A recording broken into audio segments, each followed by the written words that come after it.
Ariketa honetan berriz eskatzen digute zirkuito honen tensio irabazpena kalkulatzea. Hau da, VO zati VS erlazioa.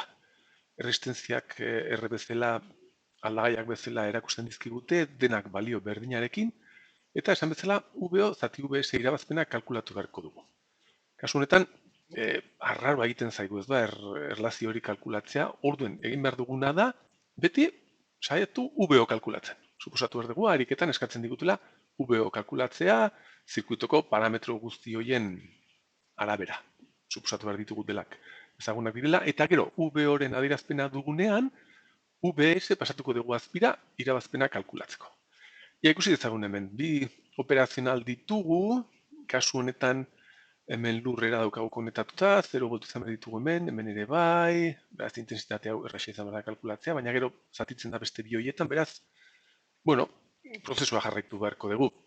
Bestalde kalkulatzen badegu, tensio hau bera izan behar dugu hemen, eta intensitate hau eta hau berdinak izan behar dira, hemendik 0 delako, bueno, gauza argirik eta zuzenik ez dagoela. Beraz, hasiko gara gure prozesuarekin. Bale, ia, beti bezala, ia hemen ditugu 0 voltio, hemen ere bai, 0 voltio, eta hemen ere bai, 0 voltio ditugu.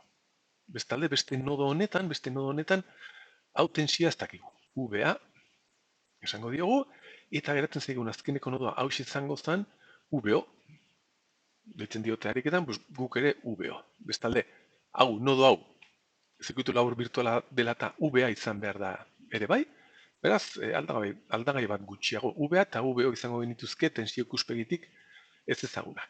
Ja, seitezen orain, intensitateak marrazten, ja, VS, suposatu ezagun, intensitate hau eragiten duela hemen, iazpi bat, eta honut aztin denez joan, iazpi bat banatu behar da hontan eta hontan.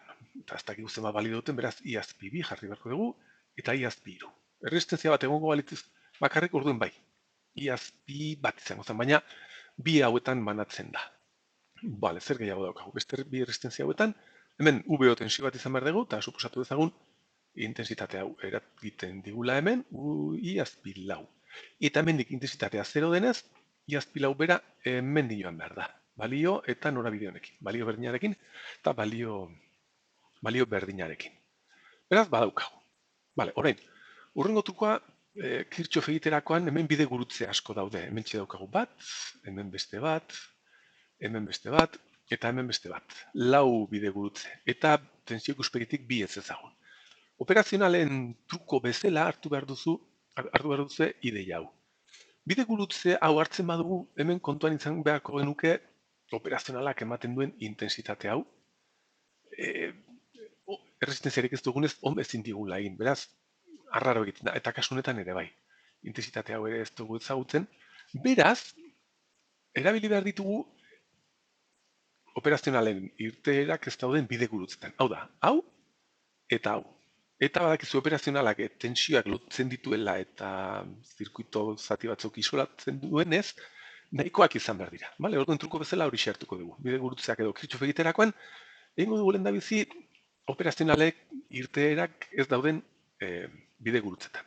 Ja, orduan egin dezagun hemen Kirchhoff egin dezagun. Lehendabiziko bide gurutzen honetan daukagu, I bat banatzen dela I2 eta I2an. I bat, berdin, iazpi bi, gehi, iazpi iru. Eta beste honetan, daukagu I lau, berdin, I lau. I lau, berdin, iazpi lau. Eta jarraitu dezagun, home egiten beste bi bide gurutzeile kontuan izan gabe. Intensitate xelebre hauek operazionalak ematen dituenak kontuan hartu gabe.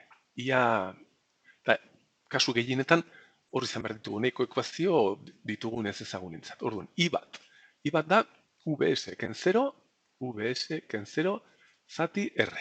Eta ikustazu hau ezaguna da, zen parametro bezala VS eta R ditugu, beraz, I bat zuzen izango zen kalkulatzea. Iazpi bit da, norabide honekin, 0 ken VA, hau da, minus VA, zati R. Eta iazpi iru izan behar da, 0 voltio, hemen 0 voltio ditugunez, norabide honekin, 0 ken VO, hau da, minus VO, zati R berriz. Bale? Ekuazionetan, VA eta VO ez ezagunak ditugu. Ikusi ezagun honek zer esaten digun. Hemen ere lotuta egon behar dira VA eta VO. Beraz nahikoa izan behar da ikusiko duzue. Hemengo intensitate hau I azpi lau, norabide honekin izan behar da VA ken 0 zati R, hau da VA zati R, da berdin intensitate hau. I azpi lau horrelaxe etorrita izan behar da VO ken VA zati R. VO ken VA zati R. Da ikustazue, berriz baditugu bi ekuazio, bi ez ezagunekin, ez ditugu beste bi bidegurutze hau eta hau behar. Ados, truko bezala hartuko dugu. Bueno, orduen hau ebazteko, ia hau honekin doa, eta geratu bertzaigu VO dela bi VA. Bi VA, hau bazatzen badaunutza, edo VA berdin, bat zati bi, VO. Berain arteko erlazio daukagu. Eta erabili behar ditugu onutza sartzeko. Onutza sartzen badugu, geratu bertzaigu zer sartuko dut hemen VA. Horrelaxe VO eta VS izango ditugu. VA beharrean jarri behar dut hau. Hemen ere, R hau joaten da, eta izan behar dugu VS berdin minus VA, dala minus VO zati bi, ken VO berdin minus irubiren VO. Eta listo, hemen daukagu VO eta VS erlazionatzen digun ekuazioa. Beraz, VO izan behar da minus bi eren VS, eta gero, pasatzen baldin badegu VS azpira, irabazpena izan behar dugu, VO zati VS berdin minus bi eren. Listo, hau da, ariketa honetan eskatzen digutena, zirkuito honen irabazpena, VO zati VS erlazioa. Baina ikusi duzu prozesua beti saiatu VO ateratzen eta gero pasatuko dugu VS. Aurrera.